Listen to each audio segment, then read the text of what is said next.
ये वीडियो में full container load FCL and less than container load LCL ये topic पे बना रहा हूँ। बेसिकली ये शिपिंग टर्म है और शिपिंग इंडस्ट्री जो है ये मैक्सिमम इसका यूज करती है और एक्जिम इंडस्ट्री भी इसका यूज करती है। तो समझते हैं हम कि क्या है फुल कंटेनर लोड एफसीएल जिसका फुल शॉर्ट फॉर्म है, और LCL less than container load. तो दोनों टर्म को हम अच्छी तरह से समझते हैं, दोनों में का डिफरेंस समझते हैं और दोनों में से कौन सा किस समय में यूटिलाइज हम कर सकते हैं ये भी समझते हैं। तो ये दोनों टर्म्स बेसिकली सी वॉयज के लिए ज्यादा यूज होती है, एयर फ्लाइट के लिए भी यूज होती है, लेकिन एयर के जो कंटेनर से जिसे यूएलडी बोलते हैं ये कम समय यूज होता है, क्योंकि एयर कंटेनर्स कोई अपने प्रीमाइसेस में स्टफिंग के बुलाता नहीं है। तो ऑलवेज फॉर एयर फ्लाइट आपकी जो कार्गो है ये ऑलवेज लूज कार्गो जाता है, लेस देन कंटेनर लोड जाता है, और फिर वो वहां पे कंटेनर में यूएलडी में स्टफिंग होता है। जो भी एयरलाइन है तो उनकी रिस्पॉन्सिबिलिटी है कि उनके यूएलडी में स्टफ करना। तो आइडेंटिफिकेशन भी यूएलडी नंबर से होता है और bill of airway bill number से भी होता है। ट्रैकिंग दोनों से होता है। ट्रैकिंग अगर आप एयरलाइन की बात कर रहे हैं तो एयर फ्लाइट का नंबर जो है उससे ट्रैकिंग होता है, बिल एयरवे बिल से ट्रैकिंग होता है, और यूएलडी से भी ट्रैकिंग होता है। अभी हम जो बात करने जा रहे हैं ये है related to shipping sea voyage. तो सी वॉयज पे जब हम बात कर रहे हैं तो एफसीएल का मतलब समझते हैं, एलसीएल का मतलब समझते हैं। फुल कंटेनर लोड मतलब there are number of types of containers, various types of containers, and those comes under ISO standard. And उसके लिए अलग एक वीडियो बनाएंगे हम कि इन इसका जो भी स्टैंडर्ड है वो कौन डिसाइड करता है, कौन उस पर मार्किंग करता है, अलग अलग जो भी रिक्वायर्ड मार्किंग्स है, और सीएससी प्लेट क्या है।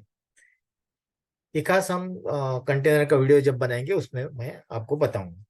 तो समझते हैं 20 फीट, 40 फीट, 45 फीट, इस तरह के अलग अलग टाइप्स के normal, dry, high cube.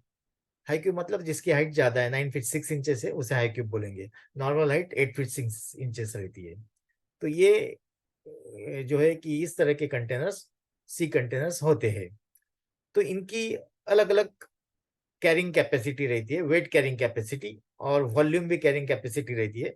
Volume होता है डिस्क्राइब सीबीएम में, और वेट होता है मेट्रिक टन्स में। तो ये दोनों के यूनिट्स ऑफ मेजरमेंट है। जब आपका कार्गो आपको सी वॉयस से भेजना है तो आपका कार्गो किस टाइप का है, इस पे आपका जो चॉइस ऑफ ऑप्शन है कि एफसीएल चूज करना है या एलसीएल चूज करना है, ये डिसाइड होता है। करेक्ट? तो एम आई राइट?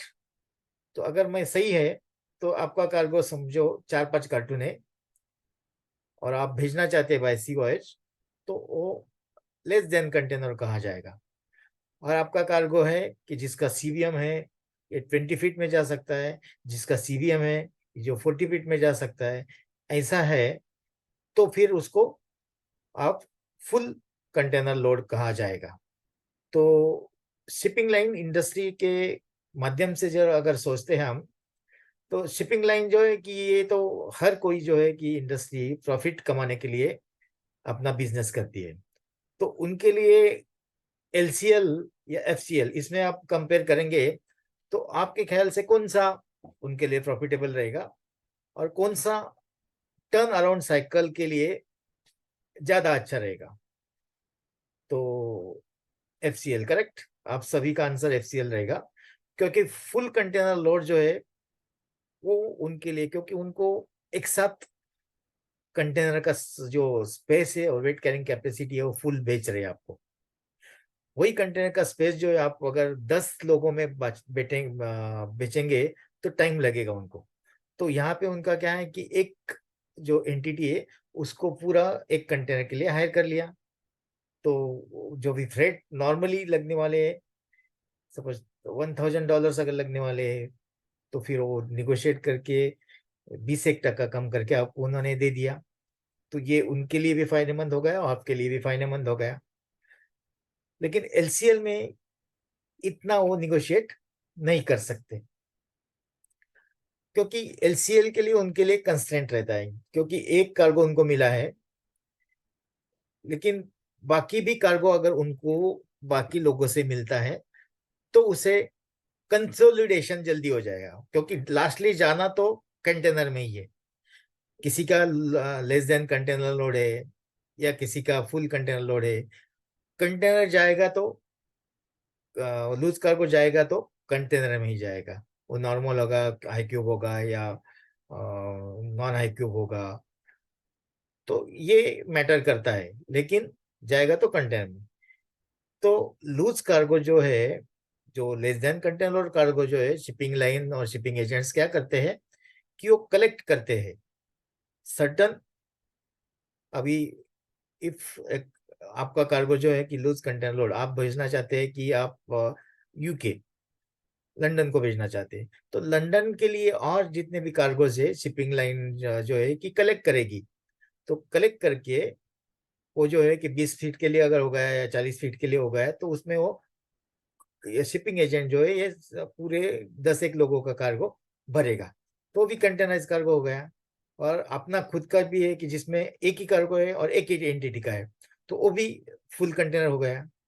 तो दोनों में डिफरेंस जो है, क्या डिफरेंस है दोनों में?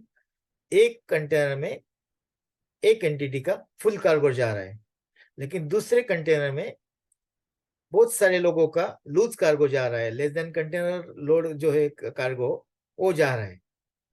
तो हैंडलिंग के लिए भी नॉर्मली आप सोचेंगे शिपिंग लाइन के पर्सपेक्टिव से, तो हैंडलिंग के लिए जो कार्गो में, जो कंटेनर में एक कार्गो जा रहा है, उनके लिए इजी हैंडलिंग है, करेक्ट। अभी जो कंटेनर में बाकी लोगों के कार्गोज है, लेकिन उसका जो डेस्टिनेशन है, पोर्ट ऑफ डेस्टिनेशन, या अगर वो रूट पे, रिटर्न के रूट पे या यूके के रूट पे अलग अलग है, तो क्या करना पड़ेगा शिपिंग लाइन को? शिपिंग लाइन को हर बार वो कंटेनर जो है रिस्पेक्टिव लोकेशंस पे खोलना पड़ेगा और फिर रिसील करना पड़ेगा। कंटेनर खोलना पड़ेगा, रिसील करना पड़ेगा, कंटेनर खोलना पड़ेगा, रिसील करना पड़ेगा, और ऐसा वो लास्ट डेस्टिनेशन तक जाते समय उनको करना पड़ेगा, because this is a process required by the customs. Customs को जो है कि ये रिसेंशियल है, आपका कार्गो अगर दूध कार्गो है और एक कंटेनर में जा रहे हैं 10 लोगों के अलग अलग यहाँ पे डेस्टिनेशन पे वो ऑफलोड होने वाले हैं, तो ये प्रोसेस तो करना पड़ेगा। आप एक थॉट प्रोसेस लगाइए इसमें कि जैसे कि आप एक बस में जा रहे हैं और अलग अलग डेस्टिनेशन से अलग अलग जो लोग लोग हैं, एक नासिक में चढ़ता है, एक इगतपुरी में चढ़ता है, एक जो है कि एक धुलिया में चढ़ता है। तो इस तरह का जो अलग अलग लोग चढ़ते हैं, अलग अलग उनके डेस्टिनेशन से, रूट वही है। समझो गाड़ी इज, बस इज गोइंग टू नागपुर, तो ये सब लोग जो है कि इनके लिए जो फ्रेट चार्जेस है ये अफोर्शन हो गए, किलोमीटर वाइज अलग अलग हो गए, करेक्ट। तो ये जो वे ऑफ सबका कार्गो कलेक्ट किया, तो डेट उसके लिए हैंडलिंग जो है कि शिपिंग लाइन के लिए क्या डिफिकल्ट हो जाएगी। बस के लिए क्या अच्छा रहेगा कि बस के लिए अगर एक ग्रुप मिल जाता है उनको, पूरे की पूरे सीट्स ऑक्यूपाई करता है, और फिर वो ग्रुप नागपुर में ही चला जाता है, तो उनके लिए क्या है कि बस रोकना नहीं पड़ेगा जगह जगह पे, और एक जगह पे रोक दिया, सबको खाना खिला दिया और फिर आगे लेके गए। तो ये सिमिलरिटी है कि ये हर्डल्स जो है कम हो जाते हैं इसमें। एक ग्रुप को दे दिया तो उनको सेल जल्दी हो गया, उनका टाइम बच गया कि इतने लोग कलेक्ट करना है, तो बहुत सारा टाइम इसमें ट्रैवलिंग टाइम बच सकता है। तो इसीलिए एलसीएल और एफसीएल में अगर हम कंपेयर करेंगे तो हम ए वन बाय वन कंपेयर करते हैं। अभी फुल कंटेनर लोड, जैसा कि एक एंटिटी का लोड हमने डाला, तो उसके क्या है, एक बेनिफिट क्या है कि जब हम कंटेनर बुलाते हैं तो कंटेनर में हम फैक्ट्री में बुलाते हैं या डॉक स्टफिंग में बुलाते हैं, तो कार्गो में जो कॉस्ट लगने वाली है ये कम लगती है प्री लोडिंग के समय में भी, क्योंकि हम अपने हिसाब से लेबर जो है लेके आते हैं, अपने हिसाब से मशीन जो है हायर करके लाते हैं, फोर्कलिफ्ट। तो फोर्कलिफ्ट का हायरिंग रेट जो नॉर्मल निगोशिएट करके लेते हैं हम। तो इस तरह से बहुत सारे इसमें हम निगोशिएटेड रेट्स जो है अप्लाई करते हैं और अपने तरीके से उसको स्टॉप करते हैं कॉस्ट कम करने के लिए। तो ये हो गया कॉस्टिंग, पैकेजिंग की भी कॉस्ट कम हो गई। तो ये हो गया एफसीएल का प्री लोडिंग के समय। बाद में जब लोड हो जाता है कार्गो, पोर्ट आता है, पोर्ट में आता है, तो कस्टम के लिए, क्लियरेंस के लिए कौन सा इजी है, कंटेनर वाला कार्गो, कि जिसमें एक कार्गो जा रहा है। तो वो क्या है कि अगर वो एक्सपोर्टर अच्छा है, जो ग्रीन चैनल फैसिलिटी अवेल करता है, तो उसके लिए वो रोकेंगे नहीं ज्यादा। और आजकल तो आरएमएस सिस्टम है, रिस्क मैनेजमेंट सिस्टम, उसमें से वो चला जाएगा, निकल जाएगा। लेकिन अगर लूज कार्गो है तो कस्टम क्लियरेंस में पहले लूज कार्गो कस्टम क्लियरेंस करना पड़ता है। जब कस्टम क्लियरेंस लूज कार्गो हो जाएगा, उसका पैकेज भी खोला जाएगा, फिर उधर रीपैकिंग होगा, तो ये हैंडलिंग होगा है ज्यादा, उसमें कुछ ज्यादा ब्रेकेज भी हो सकते हैं। ये एक प्रोसेस में है। एक तो खोला कार्गो, खोला कार्गो कस्टम ने एग्जामिन किया, उन्होंने रखा, इसमें से कुछ डैमेज भी हो सकते हैं, तो उस डैमेज हो गए वो फिर वहाँ हम चेंज नहीं कर सकते, फिर हो जाएगा और आपको शॉर्ट शिपमेंट का वहां से कस्टमर बताएगा कि शॉर्ट हो गया या ब्रेक हो गया। तो ये इसमें ये सारे जो इंसिडेंस से ये ज्यादा हैपन होने के चांस रहते हैं। जब वो रीपैकिंग करेगा वो भी सही करेगा या नहीं करेगा, करेक्ट, जो कस्टमर को एक्सेप्ट होगी या नहीं होगी, कस्टमर की इस बारे में भी कंप्लेंट आएगी कि इसने बराबर नहीं किया। इसमें फ्यूमिगेशन जो है, फिर हाथ लगा फिर एग्जामिन हुआ तो फ्यूमिगेशन भी करना पड़ेगा, डिसइंफेक्शन भी करना पड़ेगा, ड्यूअल टाइप। इस तरह से प्रोसेस जो है कि थोड़ी लंबी हो जाती है। फिर वो कार्गो एक कस्टम से पास होने वाले जो सभी कार्गो एक साथ आ जाते हैं, वो रूट के जाने वाले, फिर 20 फीट या 40 फीट का जो भी कंटेनर बुलाया गया है वहां पे पोर्ट पे या डॉक पे, उसमें स्टफ होगा। उसकी डॉक स्टफिंग की कॉस्ट ज्यादा है। डॉक स्टफिंग की कॉस्ट नॉर्मल जो, क्योंकि वहां पे माथाड़ी कामगार काम करते हैं, माथाड़ी का एक्ट के अनुसार मुताबिक जो है कि बहुत रेट्स जो है नॉर्मल जो लेबर से उससे ज्यादा हो जाएंगे। तो एक कॉस्टली अफेयर हो जाता है।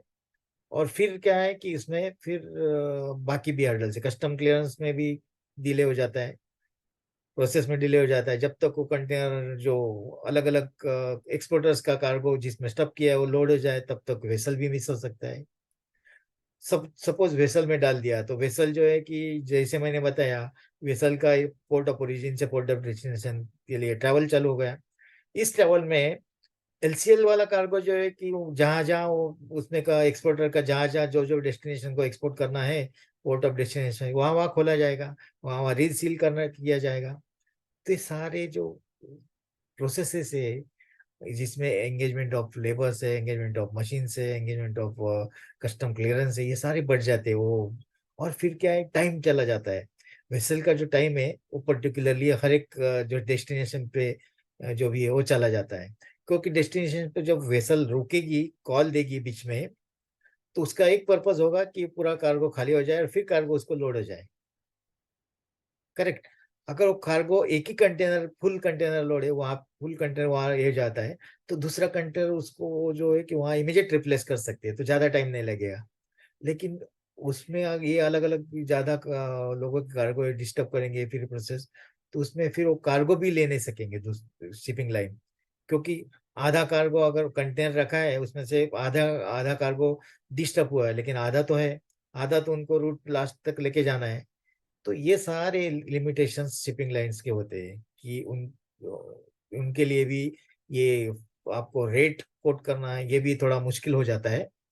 इस वजह से एफसीएल जो है, फुल कंटेनर लोड, ये प्रॉफिटेबल। वहां अगर जाने के बाद भी डेस्टिनेशन पोर्ट पे, वहां पे भी कस्टम क्लियरेंस कौन सा जल्दी होगा, आपका फुल कंटेनर लोड का होगा। एलसीएल के लिए क्या है, फिर खोलना पड़ेगा कंटेनर, सब खोलना पड़े करने के बाद भी वो कार्गो फिर वो चेक करेंगे, सही या नहीं से, उसमें टाइम जाएगा। कस्टम के लिए भी डबल हेडेक हो गया कि कार्गो अगर एफसीएल में रहता था तो इमीडिएट स्क्रीनिंग करके निकल जाता था।